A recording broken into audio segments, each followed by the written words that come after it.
ओम शांति। अॼु जी मुल्य तारीख़ है 21/1/2025। मेरा बाप दादा चवंदा मीठी मीठी ॿार सवेरे सवेरे उथी बाप सां मिठी मिठी रोहरियान करो। बाप जो शिक्षाऊं ॾिनी अथई, हुननि खे उघारंदा रहो। प्रश्न आहे, सॼे ॾींहुं ख़ुशी ख़ुशी सां बीते हुन जे लाइ कहिड़ी युक्ति रचणी आहे। उत्तर आहे, रोज़ु अमृत वेलो उथी करे ज्ञान जी ॻाल्हियुनि में रमण करो। पंहिंजे पाण सां ॻाल्हियूं करो। सॼे ड्रामा जे आदि मध्य अंत खे सिमरण करो। बाप खे यादि करो त सॼो ॾींहुं ख़ुशी में बीतंदो। स्टूडेंट पंहिंजी पढ़ाई जी रिहर्सल कंदा आहिनि, तव्हां ॿार बि पंहिंजी रिहर्सल करो। गीता, अॼु अंधेरे में आहे इंसान। ओम शांति। मिठी मिठी सिकी लदे ॿारनि गीत ॿुधियो। तव्हां भॻवान जा ॿार आहियो।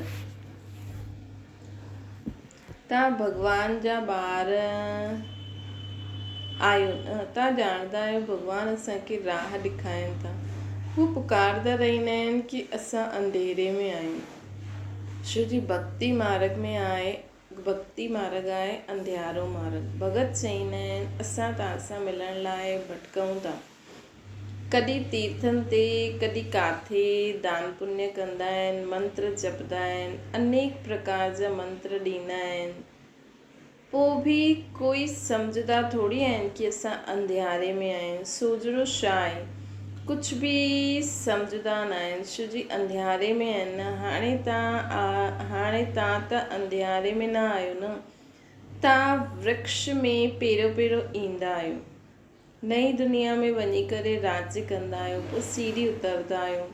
हिन जे विच में इस्लामी, बौद्धी, क्रिश्चन ईंदा आहिनि। हाणे बाप वरी खां सैम्पलिंग लॻाइनि था। सवेरे उथी करे ईअं ज्ञान जी ॻाल्हियुनि में रमण करणो खपे। केतिरो इहो वंडरफुल नाटक आहे। हिन ड्रामे जी फिल्म रील जी ड्यूरेशन 5000 साल आहे। सत्युग जी आयु एतिरी आहे, त्रेता जी एतिरी। बाबा में बि सॼो ज्ञान आहे न, दुनिया में ॿियो कोई न ॼाणंदो आहे। त तव्हां ॿारनि खे सवेरे उथी करे हिकु त बाप खे यादि करिणो आहे, ॿियो ज्ञान खे सिमरण करिणो आहे, ख़ुशी में रहणो आहे। हाणे असां सॼे ड्रामा जे आदि मध्य अंत खे ॼाणे चुकिया आहियूं। बाप चवंदा आहिनि कल्प जी आयु 5000 वर्ष आहे, मनुष्य चई ॾींदा आहिनि लाखों वर्ष। केतिरा वंडरफुल नाटक आहे न। बाप वेही जो शिक्षा ॾींदा आहिनि, उन्हनि खे पोइ उघारणो खपे, रिहर्सल करणो खपे। स्टूडेंट पढ़ाई जी रिहर्सल कंदा आहिनि न। तव्हां मिठे मिठे ॿार सॼे ड्रामा खे ॼाणे विया आहियो। बाबा केतिरो सहज रीति ॿुधायो अथई कि अनादि अविनाशी ड्रामो आहे। हिन में जीतदा आहिनि ऐं पोइ हारदा आहिनि। हाणे चकर पूरो थी वियो, असांखे घर वञिणो आहे। बाप जो फरमान मिलियो आहे, मूंखे यादि करो। इहे ड्रामा जी नॉलेज हिकु ई बाप ॾींदा आहिनि। नाटक कॾहिं लाखों वर्ष जो थोरी थींदो आहे, कोई खे यादि बि न रहे। 5000 वर्ष जो चकर त सॼे जो तव्हांजी बुद्धि में आहे। केतिरो सुठो हार जीत जो खेल आहे। सवेरे उथी करे ईअं ख़्यालात हलणा खपनि। असांखे बाबा रावण ते जीत पाराईंदा आहिनि। अहिड़ी ॻाल्हियूं सवेरे उथी पाण सां गॾु करणियूं खपनि त आदत पइजी वेंदी। हिन बेहद जे नाटक खे कोई न ॼाणंदो आहे। एक्टर थी करे आदि मध्य अंत खे न ॼाणंदा आहिनि। हाणे असां बाबा द्वारा लाइक़ु ठहूं था। हाणे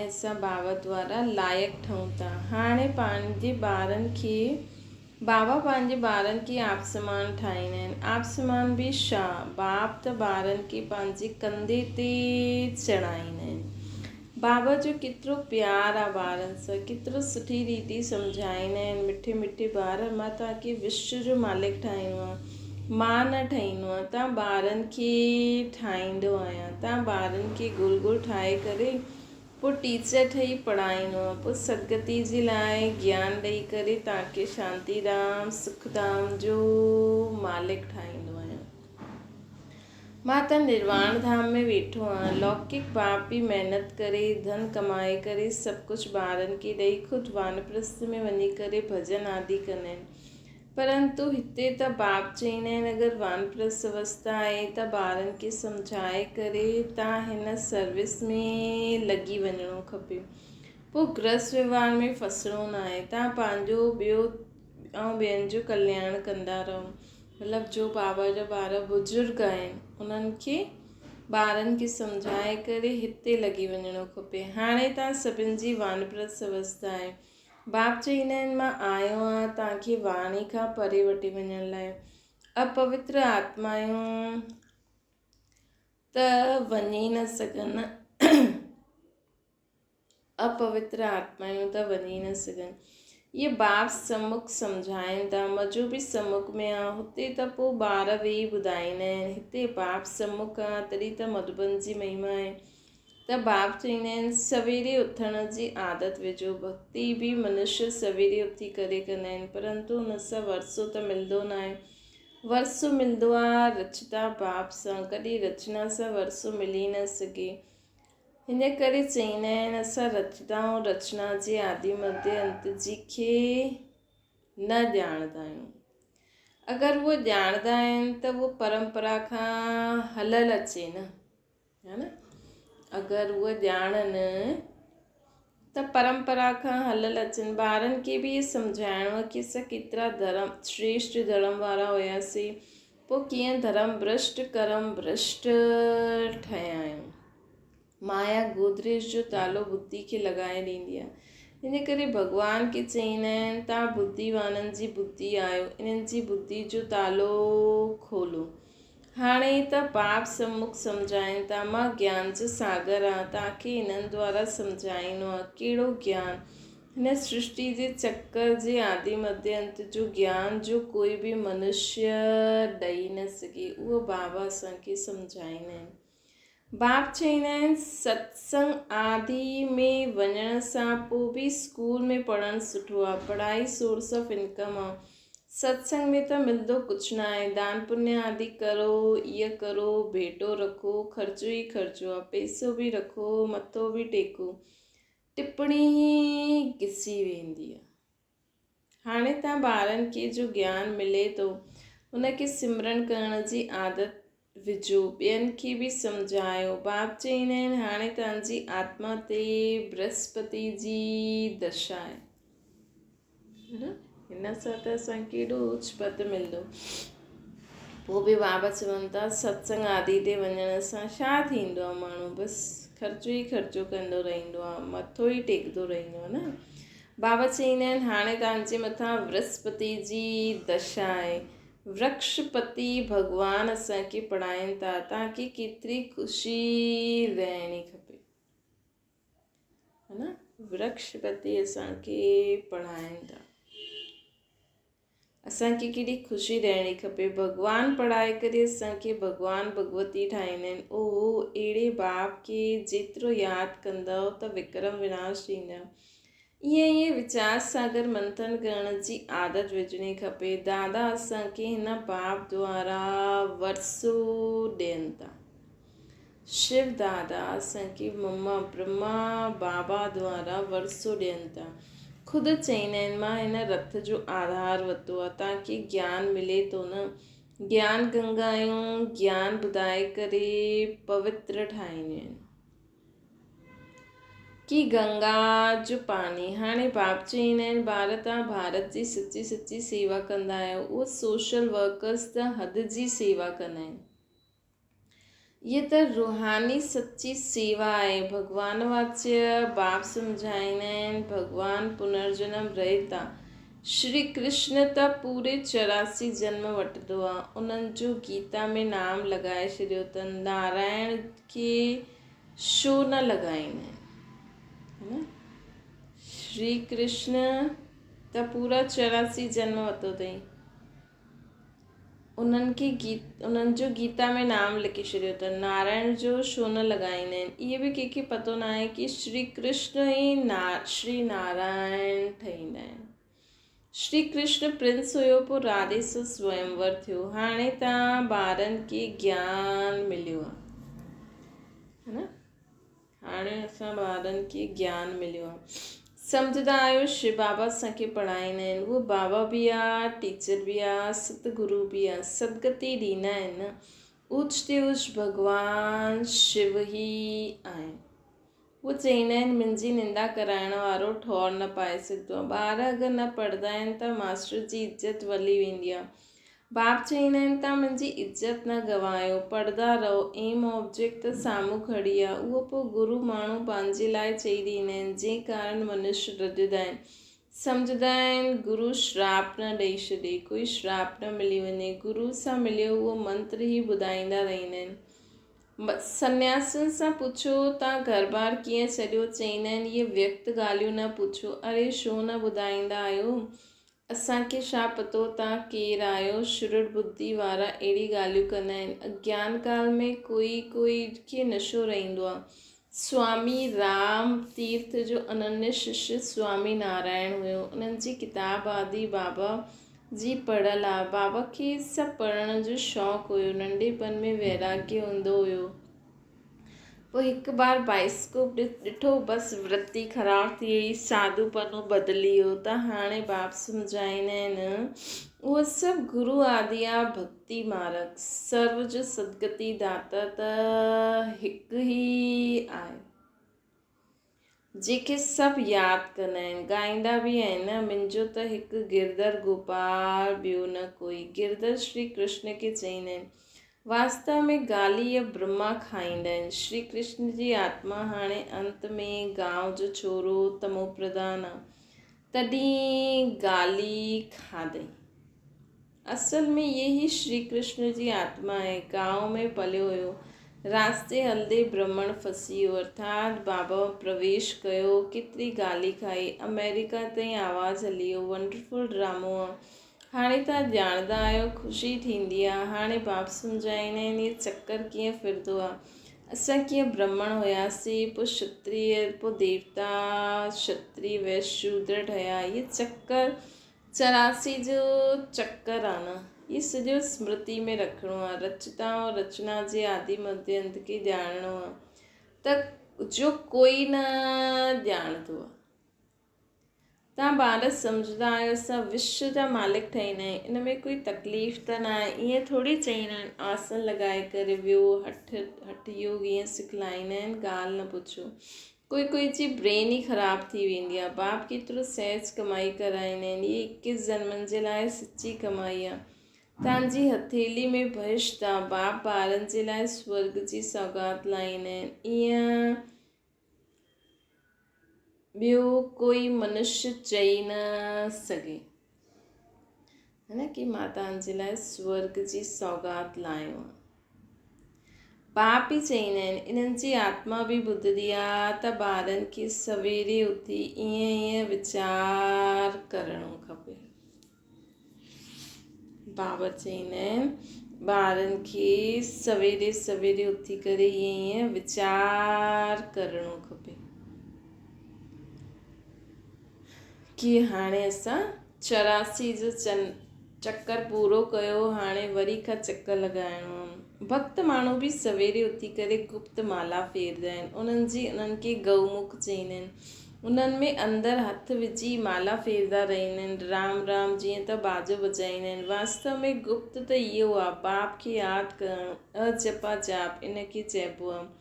ॾिसो उहा माला चारो तरफ़ ईअं घुमाईंदा रहंदा आहिनि। असांखे गुप्त अंदरि 84 जन्मनि जो चक्कर घुमाइणो, ख़ुशी रहंदी आहे। केतिरो वंडरफुल ड्रामो आहे। इहो बेहद जो नाटक आहे, जो सवाइ तव्हांजी ॿियो कोई जी ॿुधी में न आहे, है न। तव्हां में बि नंबरवार पुरुषार्थ अनुसार आहिनि। आहे त ॾाढो ईज़ी। असांखे त हाणे भॻवानु पढ़ाईंदा आहिनि, बसि उन्हनि खे ई यादि करिणो आहे। वरसो बि उन्हनि सां मिलंदो आहे। हिन बाबा त धक सां सभु कुझु छॾे ॾिनई, छो जे विच में बाबा जी प्रवेशता हुई। सभु कुझु हिन माताएं हिते अर्पण करे ॾिनई। बाप चईं एतिरी वॾी स्थापना करणी आहे, इन सभु खे सेवा में लॻाए। हिकु पैसो बि कंहिंखे न ॾिनई। नष्टो मोह एतिरो खपे। वॾी मंज़िल आहे। मीरा लोकलाज विकारी कुल जी मर्यादा छॾियईं त केतिरो हुनजो नाम थी वियो। इहे बच्चियूं बि चईंदियूं आहिनि असां शादी न कंदासीं। लखपति आयो, कोई बि आयो, असां त बेहद जे बाप सां वरसो वठंदासीं। त ईअं नशो चढ़णो खपे। ॿारनि खे बेहद जो बाप वेही श्रंगारंदो आहे। हिन में पैसे आदि जी दरकार न आहे। शादी दीदी वनवाह में विहारंदा आहिनि, पुराणा फटा हुआ कपिड़ा आदि पाराईंदा आहिनि, पोइ शादी खां पोइ नए कपिड़े जेवर आदि पाराईंदा आहिनि। ये बाप चईंदा आहिनि मां तव्हांखे ज्ञान रतन सां श्रंगारंदो आहियां, पोइ त ईअं लक्ष्मी नारायण ठाहींदा। ईअं ॿियो कोई चई न सघे। बाप ई अची करे पवित्र प्रवृत्ति मार्ग जी स्थापना कंदा आहिनि। हिन करे विष्णु खे बि 4 भुजा ॾेखारींदा आहिनि। शंकर सां गॾु वरी पार्वती, ब्रह्मा सां गॾु सरस्वती ॾेखारींदा आहिनि। हाणे ब्रह्मा जी कोई स्त्री त आहे न, इहे त बाप जो ठही आहे न। कीअं वंडरफुल ॻाल्हियूं आहिनि। माता पिता त इहे आहे न, इहे प्रजापिता बि आहे। इन्हनि द्वारा बाप रचंदा आहिनि त मां ठहरी न, सरस्वती ब्रह्मा जी बेटी ॻाल्हि आहे। इहे सभु ॻाल्हियूं बाप बि सम्झाईंदा आहिनि। जीअं बाबा सवेरे उथी करे वीचार सागर मंथन कंदा आहिनि, ॿारनि खे बि फॉलो करिणो खपे। तव्हां ॿार ॼाणंदा इहा हार जीत जो वंडरफुल खेल आहे। इनखे ॾिसी करे ख़ुशी थींदी आहे, घृणा न ईंदी आहे। असां इहे सम्झंदा आहियूं असां सॼे ड्रामा जे आदि मध्य अंत खे ॼाणे विया आहियूं। इन करे घृणा जी त ॻाल्हि न आहे। तव्हां ॿारनि खे महिनत बि करणी आहे, गृहस्थ व्यवहार में रहणो आहे, पावन ठहिण जो बीड़ो उठाइणो आहे। असांखे गृहस्थ व्यवहार में रही करे पावन ठहिण जो बीड़ो उठाइणो आहे। असां युगल इकट्ठा रही पवित्र दुनिया जो मालिक ठहींदासीं। असां युगल इकट्ठा ठही पवित्र ठहिण जो बीड़ो उठाईंदासीं। पोइ कोई त फेल बि थी वेंदा आहिनि। बाबा हथ में कोई शास्त्र आदि न आहे। ये त शिव बाबा चईंदा आहिनि मां ब्रह्मा द्वारा तव्हांखे सभी वेदनि शास्त्रनि जो सार ॿुधाईंदो आहे। श्री कृष्ण न, केतिरो फ़र्क़ु आहे। अच्छा मीठे मीठे सिकी लॾे ॿारनि प्रति माता पिता बाप दादा जो यादि प्यार ऐं गुड मॉर्निंग। रूहानी बाप जी सभिनि रूहानी ॿारनि खे नमस्ते। असांजी बि रूहानी माता पिता बाप दादा खे यादि प्यार गुड मॉर्निंग ऐं नमस्ते। धारणा जे लाइ मुख्य सार पढ़ाई ते पूरो ध्यानु ॾियणो आहे। अहिड़ो कोई कर्म न थिए जंहिंसां बाप टीचर सतगुरु जी निंदा थिए। इज़त गवाइण वारो कोई कर्म न करिणो आहे। ॿियो आहे वीचार सागर मंथन करण जी आदत विझणी आहे। बाप सां जो ज्ञान मिलियो आहे उनखे सिमरण करे अपार ख़ुशी में रहणो आहे। असांखे है न, बाप सां जो ज्ञान मिलियो आहे उनखे सिमरण करे अपार ख़ुशी में रहणो आहे। कंहिंसां बि घृणा न करणी आहे। बाप सां जो ज्ञान मिलियो आहे उनखे सिमरण करो, कंहिंसां बि घृणा न करणी आहे। वरदाना संपूर्णता जी रोशनी द्वारा अज्ञानता जो पर्दो हटाइण वारा सर्च लाइट ठहो। हाणे प्रत्यक्षता जो समय समीप अचे थो। इन करे अंतर्मुखी ठही गुह्य अनुभवनि जे रत्ननि में स्वयं खे भरपूर ठाहियो। हाणे प्रत्यक्षता जो समय समीप अचे थो। इन करे अंतर्मुखी ठही गुह्य अनुभवनि जे रत्ननि सां स्वयं खे भरपूर ठाहियो। ईअं सर्च लाइट ठहो जो असांजी संपूर्णता जी रोशनी सां अज्ञान जो पर्दो हटी वञे। छोजी तव्हां धरती जा सितारा हिन विश्व खे हलचल सां बचाए सुखी संसार स्वर्णिम संसार ठाहिण वारा आहियो। तव्हां पुरुषोत्तम आत्मा आहियो। विश्व खे सुख शांति जी सांस ॾियण जे निमित्त आहियो। स्लोगन आहे माया ऐं प्रकृति जी आकर्षण सां दूर रहो त सदा हर्षित रहंदव। माया ऐं प्रकृति जी आकर्षण सां सदा दूर रहो त सदा हर्षित रहंदव। इन करे सदा यादि बाबा जो चई वरदान में कि ख़ुदि खे धरती जो सितारो सम्झो। त मां धरती जो सितारो बाबा जी छत्रछाया में खुद भी चमका थो, पूरे विश्व खे भी चमकाया थो। ऐं माया ऐं प्रकृति जी आकर्षण सां परे आहियां।